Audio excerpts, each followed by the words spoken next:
So, members of Congress, I'm happy to be here today to testify.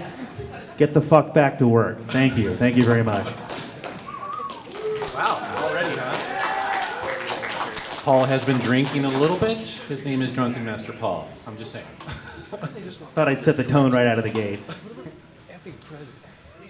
John Hancock here. Like I said, just happy to join my friends up here and talk about some video game collecting.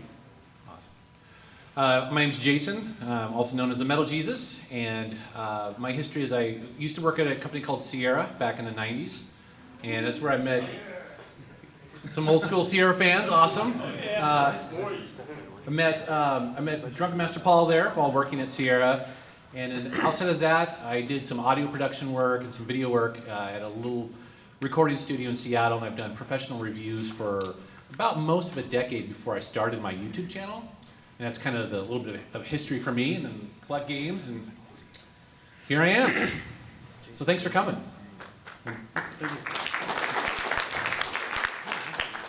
Thank you. I'm Paul. I'm also known as Drunken Master Paul.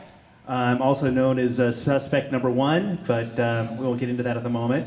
I started gaming with Jason back in the 90s at Sierra, doing tech support. Any of you know what a boot disc is? Then you are actual retro gamers. Thank you for showing up.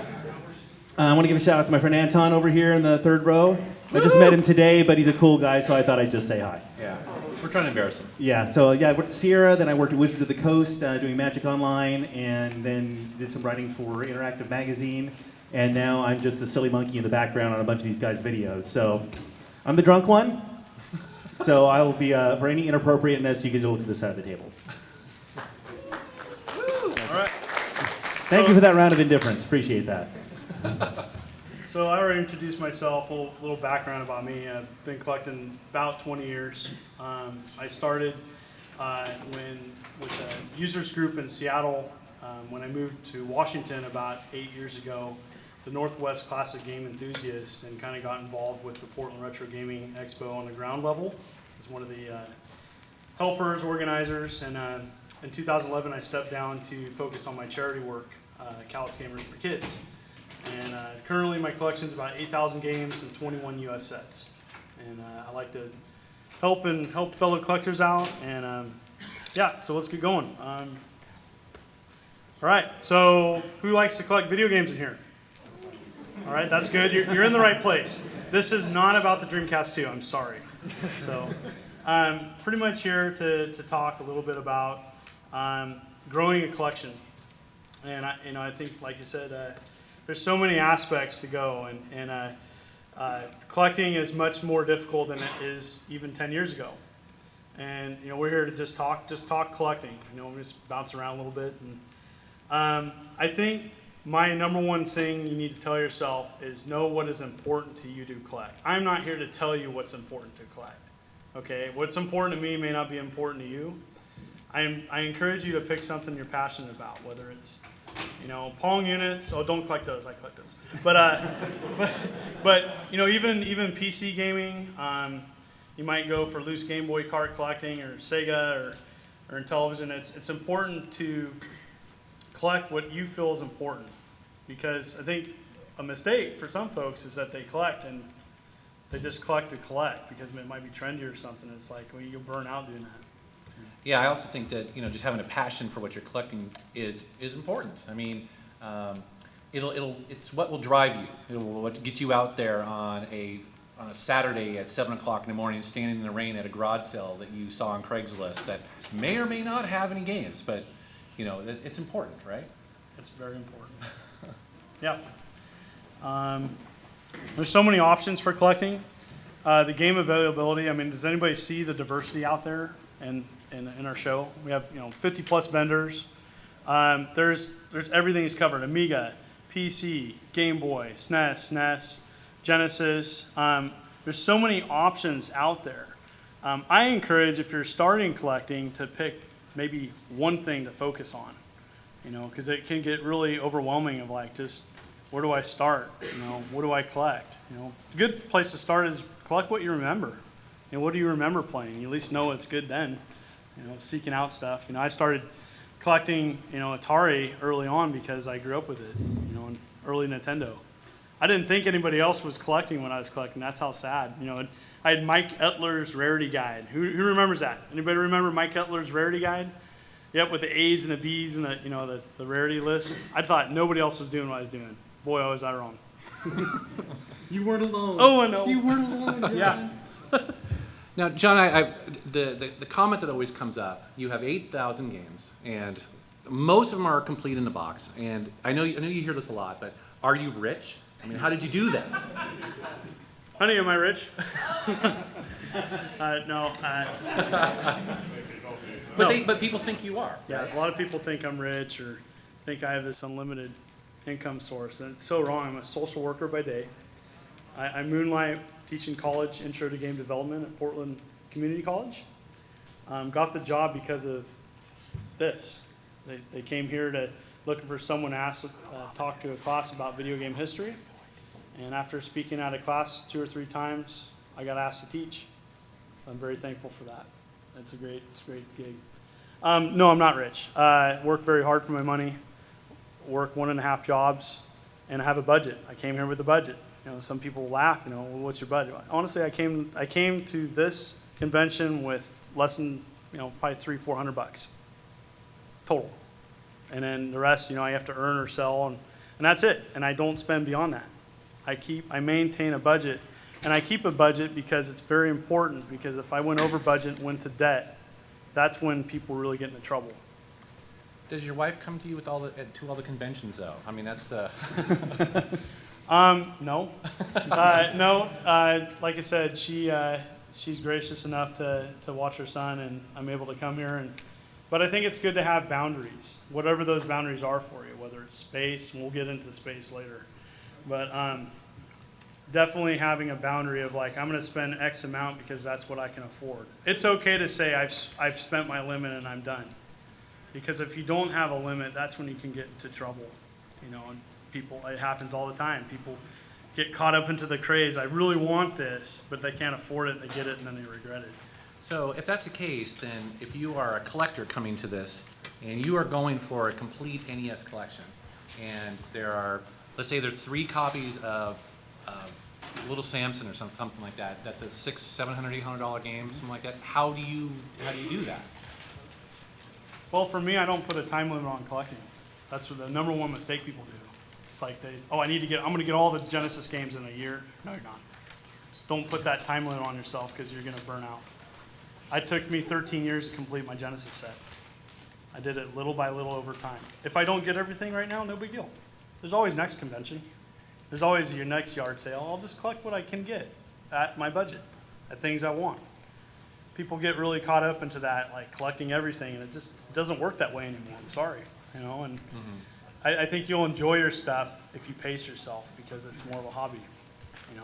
You get overwhelmed with spending too much too fast, and then you just burn out. I've seen it time and time again. People collect mass amounts, and then a year or 2 later, they're selling it. They're selling all of it because they're tired of it. So. There's another thing to bring up too, which is kind of the social aspect of it as well. So you have a really good relationship with a couple local vendors, and it's amazing what games people bring to a local store. And if you have a really good relationship with a buyer or I guess a reseller, right? Yep. You get the first call. I do because I pay fair prices.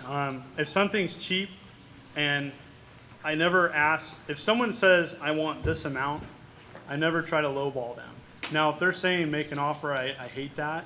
But if I know a game's a good value, I usually pay it and establish good rapport because they know. And then the other thing is they call me when they don't know what a game's worth, and then I tell them I give them an honest price, and it builds rapport. And since then, I get discounts because I'm a fair, honest person as best as possible. I mean, I like a good deal like anybody, and I have strategies just like anybody, any collector. But the difference for me is if it's cheaper than the value of it, I usually don't ask for less. I think that's disrespectful.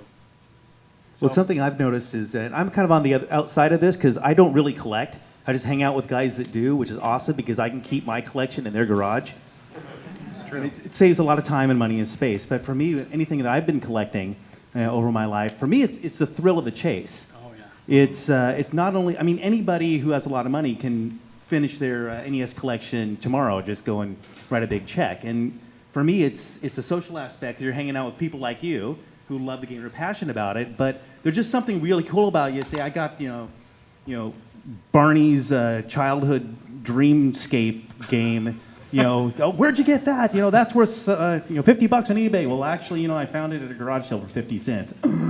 That's such a great feeling. Is the fun of the you're tracking it down and you find, or you happen to get this or that, and then sharing it with people like these guys or you guys. We've had that today. Yeah. All through, I got this, and it's it's worth that and that, but I've never seen it before, or it was usually it's $15, but I paid 20 because I really want to have it in my collection. And that's what's cool about just hanging with these guys, is I get to be on the outside of that, and then when I find something, I can go, hey John, guess what I found? You know that thing you were looking for? Got it at a garage sale. There you go, buddy. And by the way, I'll torture him with that Barney game. So if anybody has that, let me know. Okay, I'll make him pay. He'll play it. I hate you. Yeah. They don't know what I have planned. He has the worst games. I love collecting bad games, and it goes back to that social aspect, because I have more fun collecting when I can share an experience with others. I've had an awesome time on the channel. Just, it gets me excited about collecting, helping others, and being with friends. Playing bad games can be awesome, especially with alcohol. But, After 4 or 5 shots, this game isn't so bad, really. You're You haven't holding turned the it on yet, controller Paul. upside down, John. yeah, so like I said, I think networking, and some people aren't so social, but like I said, I think the more you can share an experience with somebody, I think it's great. And for me, I need that. Like, if I was just to game and collect by myself, it wouldn't work. I'm not that type of person. Let's talk about space. Who has space challenges? Who's space challenged for their collection? I see a lot of hands. I'm spacey. Does that count? Definitely spacey. Yeah, space can be a huge issue for collections. There's so many options. My game collection started in a closet. Well, I'm still not going to touch that. Yeah, there's a joke there somewhere. Yeah, Good thing your wife's here. in the closet. My game collection would consist of Atari 7800 and about 50 games was the first thing officially in my set that I collected after high school. And it kind of grew, but with that comes challenges. People that have apartments. I still think about, we lived in a 2-bedroom apartment, and 1 bedroom was my game room. Thank you. And your mom for a while, Liz. Oh, yeah. Wow. Yeah. She's a very good woman, you know that. Oh, she's fantastic, Yeah, she's a wonderful wife. And space can be a big issue, and so I think you need to determine what space do I have, and accommodate your collection for that. Now, some people, I've converted my garage into a game room, and it works for me. Now that means our cars are in the rain, but that's a sacrifice I'm willing to take. And you do some amazing stuff with a 1-car garage and 8,000 box, mostly box games. I mean, just how many square feet is that? 200? 300. That's amazing. 300 square feet, and that's why I went on a diet, so that I can go down the hallway sideways. No. You have to butter yourself. Yes. Not a visual we needed. Yeah. But it's one you wanted. I'm in the middle. What can I say? Thanks, bud. Yeah. Oh no. So when I got my garage, it was 1 outlet, no shelving, and so it took a year and a half to do it by hand, and I did it by myself, using YouTube videos to help me with my father-in-law. Yeah, sorry, it's day 2. So yeah, nice. The shelving was a big issue, and so I used plywood, and it took a long time, year and a half, just terrible. It was a long process. I know everybody can't do that, but who's heard of IKEA? Mm-hmm. Yeah. Yeah, for me, when we bought our house, because real estate's fairly expensive in Seattle, we made a choice of buying a house with an unfinished basement. So we knew the potential of 900 square feet and no carpet, but it was just, it was, anything could happen. So we basically dedicate half of that to video games and half of it to music. And it works out perfectly. And again, we made it work within our budget. Yep, IKEA is a nice way to get shelving that you can utilize, you know, and maybe have space limitations or no shelving. You can buy shelving pre-made. Costco hardware shelves, who knows what those are? Affordable, they can withstand 1,000 pounds, so you can stand on them, or if you're, you know, if you have heavy equipment, you can put on it, not worried about it bowing or anything. It's safe around kids for the most part. And so that's what I went with in my game room, to industrial strength shelving, so I could put a lot of games on it and not have to worry about the weight. Yeah, never forget about Craigslist free section either. It's amazing what stuff people give away, is to get it cleared out. I mean, that's what I do when I get rid of stuff. I just put it up for free and somebody will take it. So it's amazing the stuff you get. Bureaus, cabinets, shelving, you know, just crates and boxes that people just unload. So that's the first place I always go. Habitat Through Humanities has stores in various locations in the Northwest, and that's a good cause. And you can usually find some really cheap equipment. You can build all sorts of things.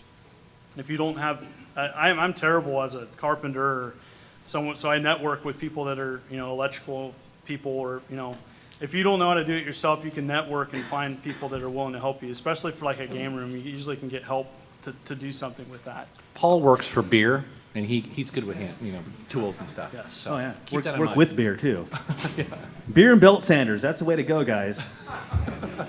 The disclaimer is, don't do anything he says ever in your own home. So, By the way, I wrote down, just when you said one outlet, no shelving, that's going to be the name of your autobiography. The John Hancock story, one outlet, no shelving. that's pretty good. It's a gift, buddy. So then there's the other thing, CIB versus loose. You know, who's a CIB collector? Who doesn't know what that is? Okay. Cart instruction box, or if it's a plastic case, CIC.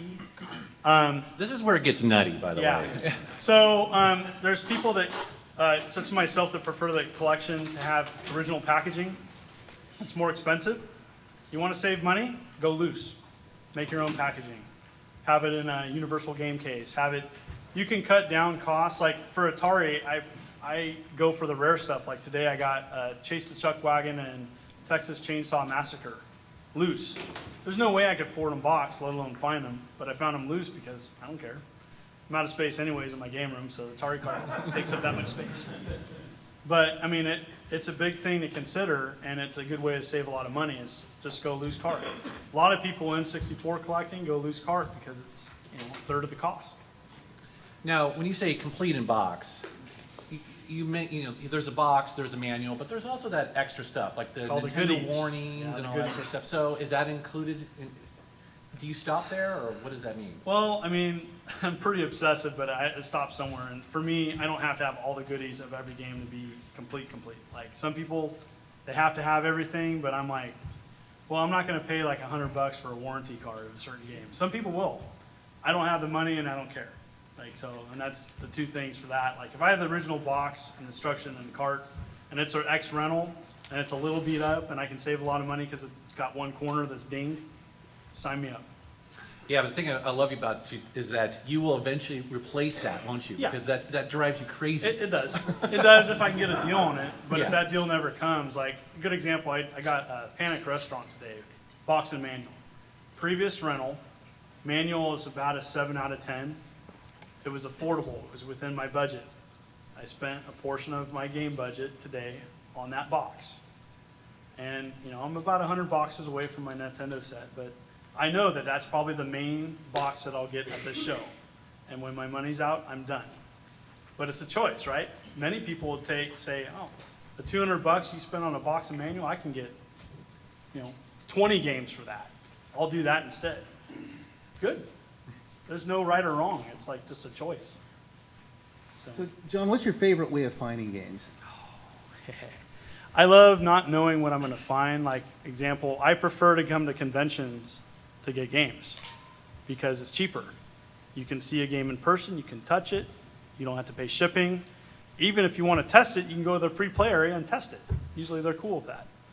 And like I said, I like coming to conventions because I didn't know this morning what I was going to get until I came here and started shopping.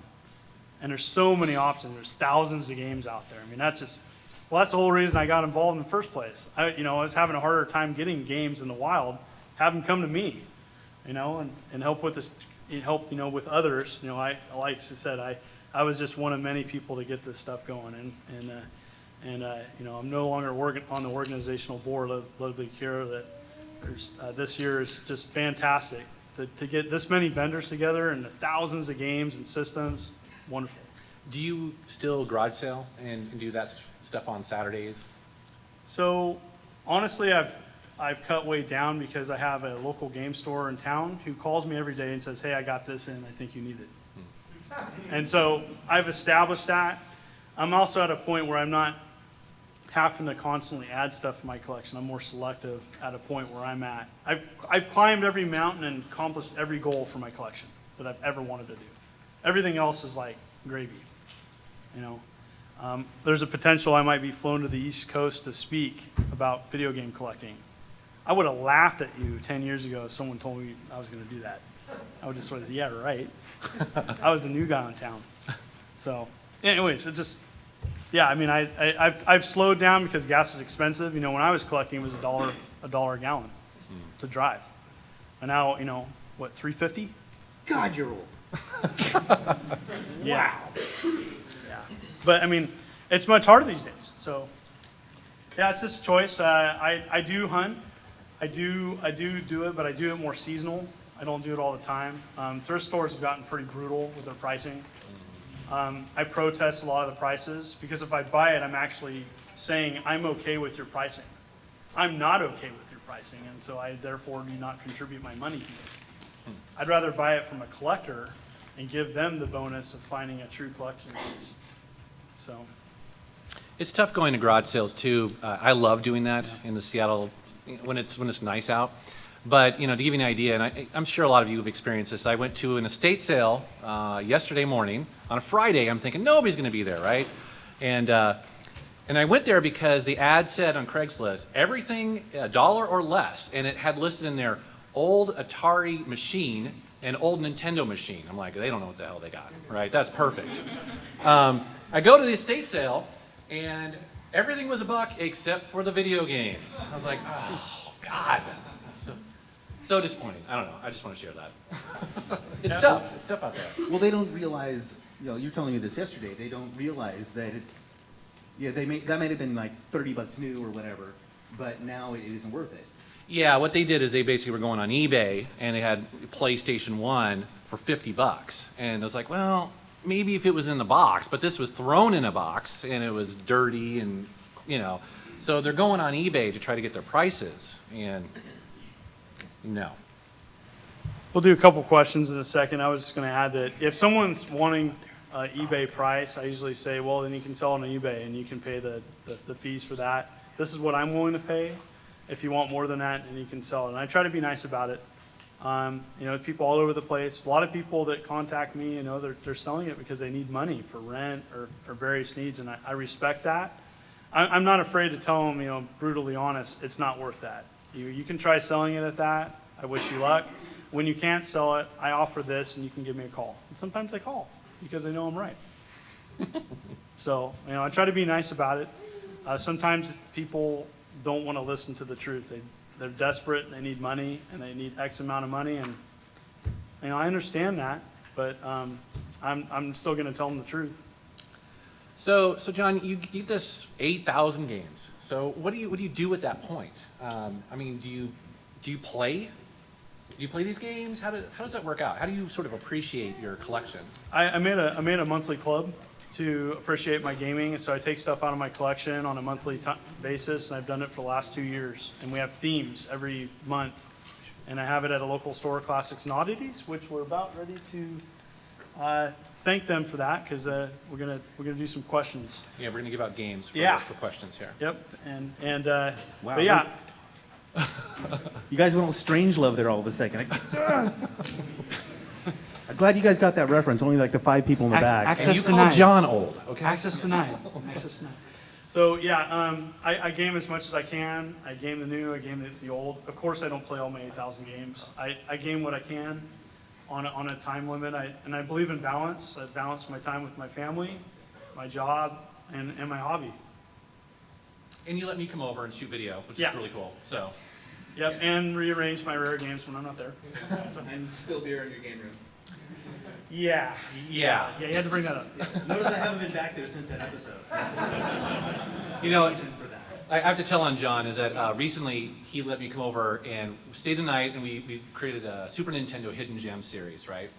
And the next morning he went into work, and I was like, well, I'm going to take some photos with some of your games, just kind of, you know, put them on Twitter or whatever. Yeah, and so I basically pulled out all the most expensive games that he has in this collection. I'm pulling out, and this and that and this and that. And I arranged them on this table, and I take a photo of myself with these games. He calls me, and he's freaking out. He's freaking out. I'm glad I know him really well. And you were very nice about it. But it was funny because I forgot he has sealed games, which are a whole other thing, right? And he has like Sealed Snatcher. Sealed Snatcher. Sega CD. I mean, how many copies are there out there? And I'm just, you know. He's a good friend.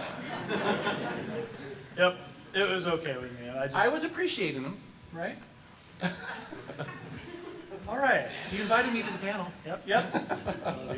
All right, let's answer some questions. I'll have you. Yeah, so ask a question and you get a free game. So we're just gonna pick the game at random. This guy, you raised your hand first. I was wondering if you weren't collecting games, but you were still into games, what other sort of like gaming, like if you were to go at gaming from another point of view instead of collecting, what would you choose? Would you would you just play them?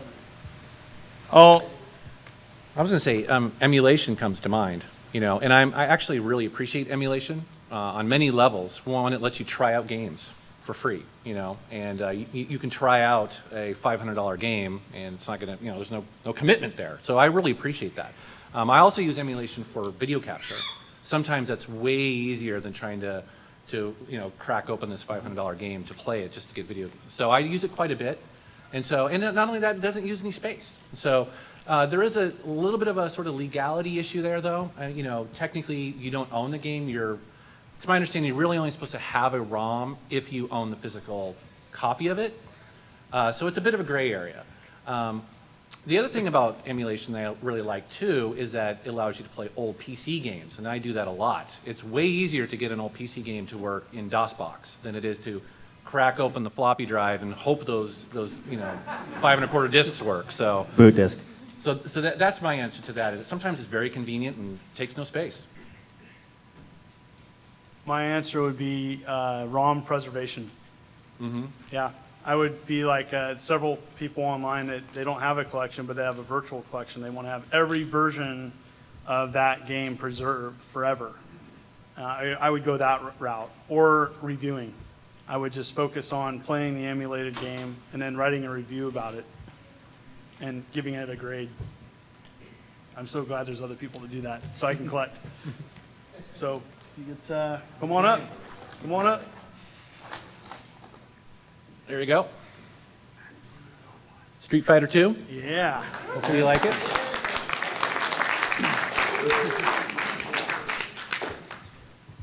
Hat in the front. Cool hat, by the way. Yeah. What is the favorite deal you've ever found on a game? Oh, jeez. That's easy for me. A sealed snatcher, $2-3 at a pawn store. Who laughed when I asked about it because they pulled out a dusty bin and they had all these sports titles, sealed snatcher. And they're like, oh, we've had these for several years, and you know, we just stopped having them out because nobody cares about them. I care. It's like, this is like early 2000s, so after Sega CD had its fun and went away, and everybody forgot about it. So Sega, like late 90s, early 2000s, nobody cared about Sega. I mean, I went into rental stores and people laugh. I want your Sega stuff. We can't sell that. Sure. That's mine. That's tough. I do get lucky at garage sales often.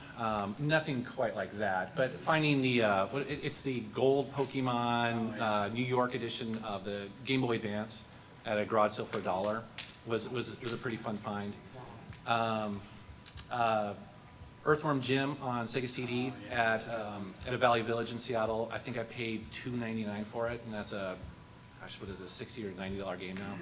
So that was stuff like that, getting lucky, you know, going on a Tuesday or something like that in the middle of the day. I said I don't collect, but I do have a few games that I found over the years, and I think my favorite one is that I won on an eBay auction. I'm more into the gadgets of games, like the light guns and stuff. I found Rez with the little buzzy box that's... It's a vibrator. Yeah. Yeah, basically you can play your girlfriend with this game. And he has.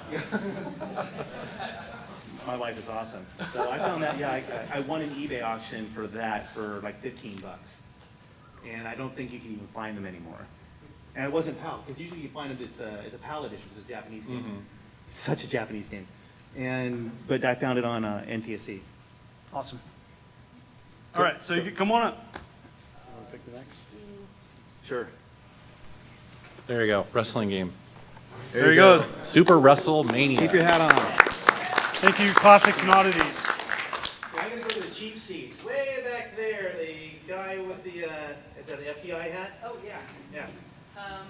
Question for each of you. If you had to pick one game to serve as a sort of crown jewel of your correct collection, what would you guys pick? Boy, I'll go first on this. I like a lot of PC games, just because that's my history. And so even though they're not necessarily like the stadium events that people are looking for, to me they're pretty cool. And so in my collection I have a pretty unusual Gabriel Knight game. So while working at Sierra, there was a series called Gabriel Knight, an adventure game. And for a while we shipped it in a kind of a twisty box. It's not a square box, it's like this puzzle. And I still have that sealed. And we've tried to figure out about how much that's worth, and $300 to $500 or more. So it's very rare, and it has sentimental value to me. So that's why we picked that. I never heard of that. Outback Joey, Sega Genesis, really hard to get cart. A good friend of mine, Danny Kim, found it in his rental store, game store. He just found it with the manual, and he's like, oh, I know John will want this. And I traded some NES games out of my collection, which I got back over time. But I parted, for a while there, I had an incomplete NES set because I traded for that game. And so then to me, it's like so uncommon. Like everybody says, oh, of course, your stadium events. Nah, I care more about Outback Joey because less people know about it, and it's just as rare, if not more rare. And it's Sega, because I do love my Sega. Mine would be this Gabriel Knight game, the twisty box. And I keep it over at Metal Jesus' house. From back my days when I was at Sierra. He does have a lot of games at my house. Why not? Oh, yeah. All right.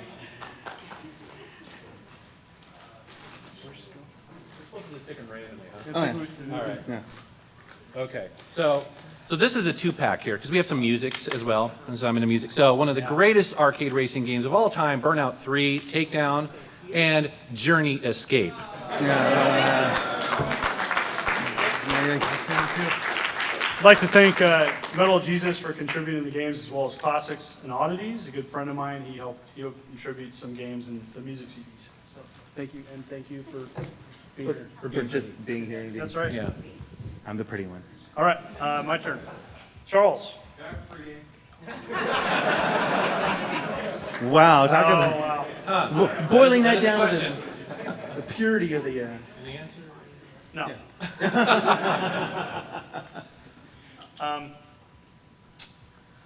Derby hat. Yep. I was just wondering what you're talking about, like things that come with games, like the random architecture, whatever it may be that came with a game. Is there anything special in your collection that you just thought was the coolest, weird thing that came with a game that just happened to be something you were able to find? Oh, geez. I have to think about that. Yeah, there's quite a bit. The one thing that comes to my mind is it Crush Roller for Neo Geo Pocket Color? There's like this weird plastic device that you put on your system to make it like the D-pad only go up and down, left and right. What is it? Pac-Man. Pac-Man had it too? It's only 4. Yeah. And it's a really weird accessory, and I just think that was the strangest thing because, I don't know. But yeah, thought it was cool. Something like that. You know. this is really old school. Ultima 4, if you had that on Commodore, Amiga, or all that stuff, came with actual cloth maps, which were awesome. And it also came with a pewter Ankh in there as well. The Zork games would come with like a little piece of money from the game. So a lot of the Infocom games came with that stuff, which is pretty awesome. Quick rewind, Working Designs, anything. Their collector things had pendants and cloth maps, and they just really went all out. I'm from Reading, so I had to shout out for them. So The Lunar games on PlayStation 1 are pretty amazing too. Yeah. If you can get those like collector versions of it, right? With little pendants and stuff, those are awesome. yeah, they're the best. Yeah, it's not really weird, but it's kind of the other end of the spectrum, and kind of over the top is, how many of you are familiar with Steel Battalion? It came with a big freaking controller that only works with that game.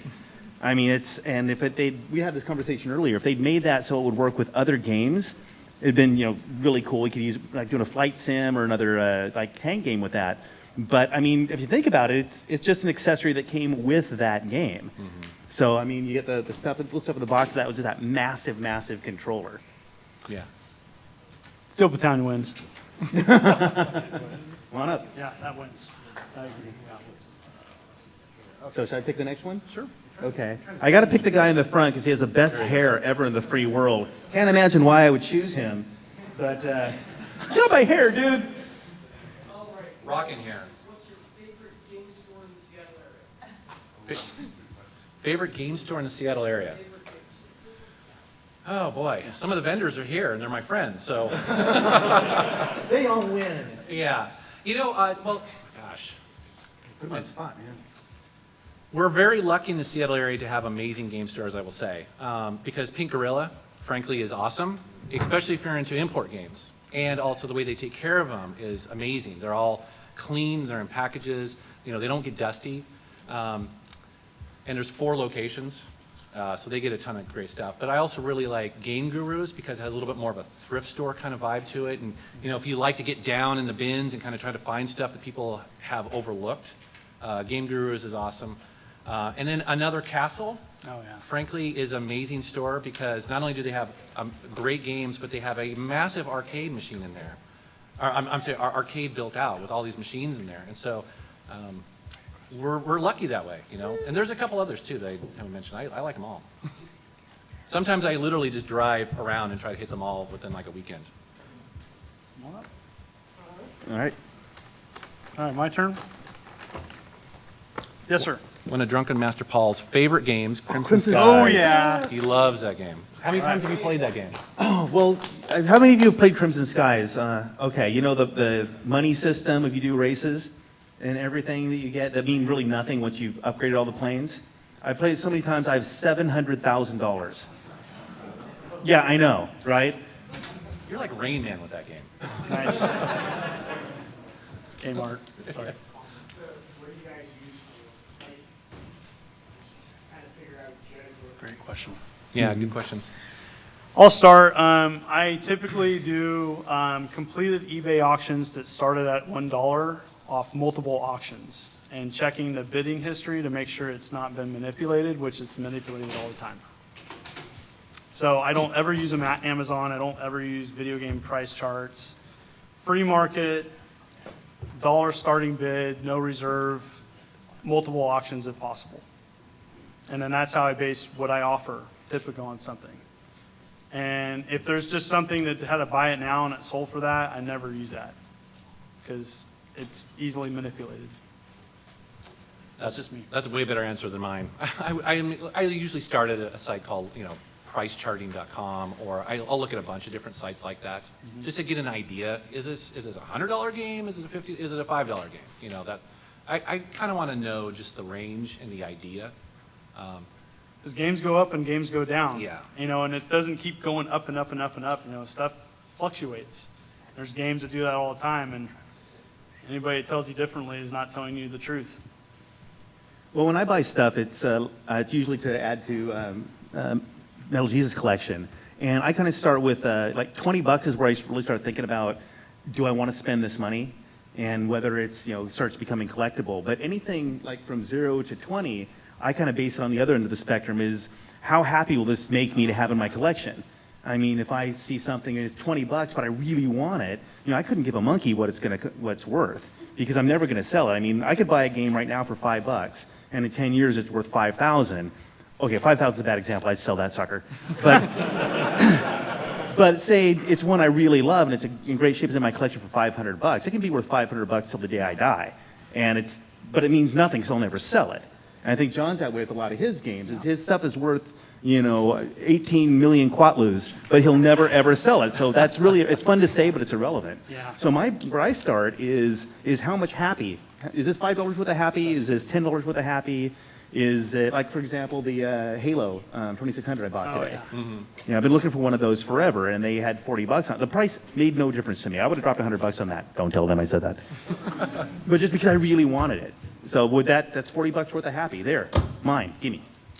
And it goes in my game room. Yeah, and it goes in his game room, so. Okay. I want to say when it comes to Pong units, I usually am more like Paul. So, Pong unit I don't have. Sorry. Awesome. Oh, Catch game. Come on in. Let me choose one, Jason. man, this is a really weird. Oh, okay. Oh, this is a game. Oh, never mind. Oh. South Park Chef's Love Shack. That's all you, buddy. Yeah. Very Party good, game. children. Oh yeah. Big spoon. Do. In red shirt.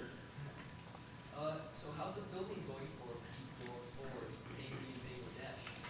Bangladesh? You signed the NDA, dude. It's funny you mentioned that. We were talking about it on the car on the way up, and it's all him right here. He's the director. So. Yeah, well, I was a director. They fired me, hence the NDA. But he's doing well in Bangladesh. As soon as we get him his shots to come back into the country, then we'll be able to let him on in. But how old are you?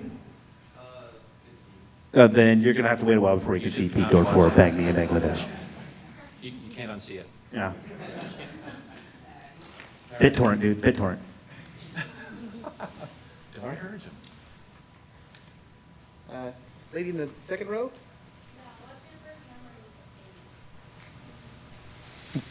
I'll start. TV scoreboard, Radio Shack, Pong. Dad came home. My dad did not play games, did not care about games, but knew that this little thing, if he hooked it up to the TV, would shut the kids up.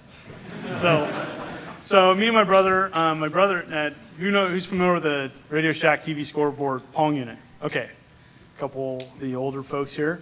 I know, I'm just razzing on you. I should be nicer to you. I shouldn't. It's essentially a Pong unit that looks like a walkie-talkie with a little sidecar. And what's terrible about the one player is that he controls everything. So if he doesn't like what's going on, he'll just turn the system off. And so it's really bizarre Pong unit. And my brother did that. If I started winning, he just turned the system off. Oh, shut off. Sorry, we have to start again. So I never won a game because he just reset it. That's so pathetic. That's where my sickness started. So. Explain so much, really. You're sick. That's awesome. For me, it's an Atari 2600. That grain unit, the 6 switches on there. Oh man, being disappointed with Pac-Man on that thing because it sucked compared to the arcade. And then falling in love with a game called Hero, which was an amazing Activision title, and I played that thing to death, and I still play it today. So that's definitely one of mine. Plays it well. Pretty good. Well, for just gaming in general, it's playing in the arcades. The dime arcades before they got really expensive and became a quarter. And I'm older than either one of these guys. But I remember going to the arcade and seeing a Pong stand-up arcade machine. And that was, oh my God, it's Pong. And we'd put money in there and play that. And then it was, my mom got, I think it was Sears Pong Public machine. games. Yep. And the thing is that we play Pong, and then you start making up different games so you could play with it. Try to set the paddle because your brother's not home, set it there, and then just see how many times you could bounce out that. And then it was the 2600 and the ColecoVision tank game that we had. So it's if you're talking about just like home gaming, the retro gaming, I would have to call it 2600 as well. Playing Adventure until I knew that thing frontwards and backwards. Come on up. Come on up. Oh, this one's a good one. You earned Shaq Fu. Yeah. Ooh. that was not your first memory of video games. Lady in the front. Wow. Oh, that's easy. That's real easy. It's exceptionally easy for me. Oh, I just played it, yeah, that's bad. bastards. Yeah. So we just did an I Hate You episode. I don't know if you guys have ever seen that, but basically it's the concept is get all my friends over into my game room, drink some beer, and play bad games, and the biggest loser goes home with a trophy of shame. It's a terrible game. But Ladies and gentlemen, Gamester 81, the biggest loser of the latest I Hate You. And so I have a friend of mine, a fan, say, dude, one of the worst games of all time is Karateka on the 7800. Now, Karateka is actually a great game on computer systems, but on the 7800, it's practically broken. It's brutal. And he's like, but I want Drunken Master Paul to play it. And he had no idea what he's getting into. And it almost made him cry. It was Even, a bad game, you can at least figure out what to do and can move around a bit and try to play it. But this thing was, I couldn't move it. The controller was pathetic. I got my ass handed to me, basically. Bastards. It's a five-way tie for me, but Shadow War of Succession for 3DO. It's think of like the most terrible ripoff of Mortal Kombat. Take out all the fun, all the graphics, all the frame rate. It says finish him, but there's no fatalities programmed into it. So it's like you're like pressing all the buttons, and then no matter what you do, it doesn't matter because it's unfinished. It is terrible. I totally recommend playing it with friends. Or get first shots. Oh, they got stuff the other.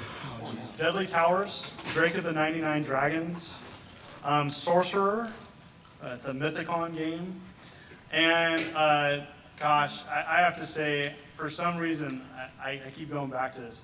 I absolutely hate, it's a Brute Force, because it's for Xbox. I played the multiplayer, everybody advertised that as a Halo killer, and I paid full price for it. So it's not a terrible game, but I paid full price for it. I mean, you can find that game in a convention for like $3, $2. I hate that game. It's like, wow. It's like I hate that game like I hate cheese. You're so bitter. One more I have to say. You guys know that we worked at Sierra. Well, Sierra had some tough years, and and Windows 95 had just come out, and it was kicking our butt a little bit, and we were going to launch King's Quest VII, which was this pretty big game. The company needs the revenue, but because it had to come out at Christmas time, we basically printed the CDs broken. The game was unfinishable. And so what we had to do was very quickly include a floppy disk patch in there in the box, the last minute, to go out. And of course, most people got it Christmas Day. They were so excited to play this game, put the CD in, get into it, can't finish it. They forget to put the patch on, or the patch erases their save game. It was brutal. Yeah, once you patched it, you had to start over. Yeah. So it would die like 10 minutes before the end of the game. And everyone hit the bug. Everyone. Yeah, you couldn't avoid it. So not a proud moment. Come on up. Okay, I'll choose someone way in the back. F-Zero? Yeah. Way in the back, way in the back. So back, it's in the dark. Yeah, you waving your hand. But you have to come into the light because there's no witness protection program here. So 2 questions. Have you ever drank so much that you had to redo a video shoot? And the second, Wait, what is it? The question is, have I ever drank so much that I had to redo a video shoot? and the second No, the answer is no. Have you? That makes some of the better videos, actually.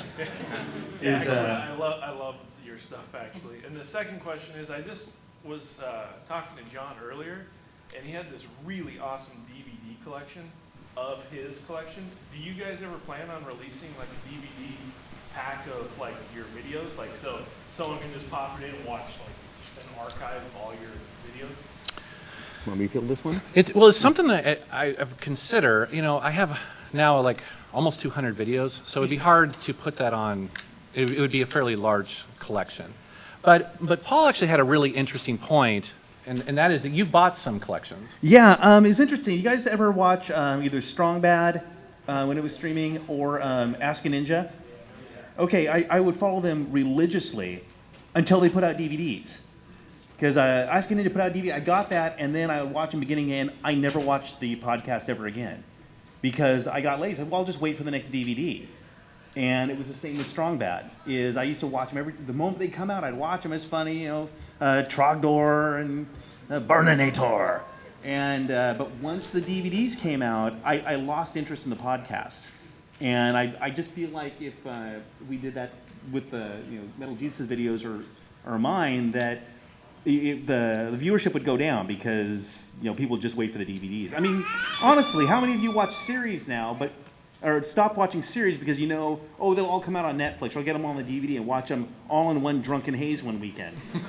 I mean, yeah, that's what we do too. So I'm a little scared of that. But we might. I mean, one of the things that'd be really fun is to do like an audio commentary on some of the I Hate Yous and sort of give people a little bit behind the scenes footage or idea like how drunk was Drunken Master Paul. Very that drunk. sort of thing. The I So- Hate Yous are awesome. Real quick, two things. One is I do my DVD series because I'm not as well skilled with using my YouTube channel is not that great. I'd rather guest on an amazing channel, and I don't Let us know have when you find one. and I don't have the time. I'd rather have an exclusive and release my DVDs at shows, and then that way I can talk more and it's more educational versus entertaining, and and then like I said. That's why I do the DVDs and not a channel to add to a question. Real quick, come on up. But this is my son Justice, and he wants to share what's his favorite game. What's your favorite game? Yeah. He was paid to say All that. right. So patient. All right, dude. So, did you already get volumes 1 through 4? Yeah. All right, you don't get that one. All right. How about volume 5? PlayStation. PlayStation. All right. I'm digging. Well, first of all, you do get Led Zeppelin 3. Yeah.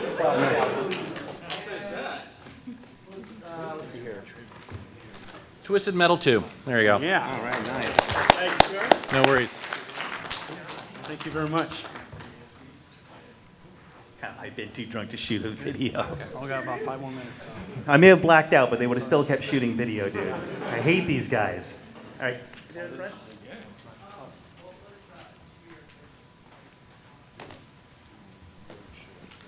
The first console?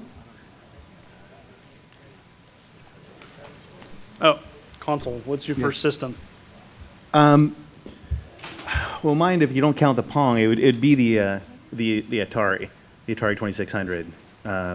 Again, playing, my game was adventure. I'd play that thing just to death. But even before that, I was programming on the Radio Shack color TRS-80.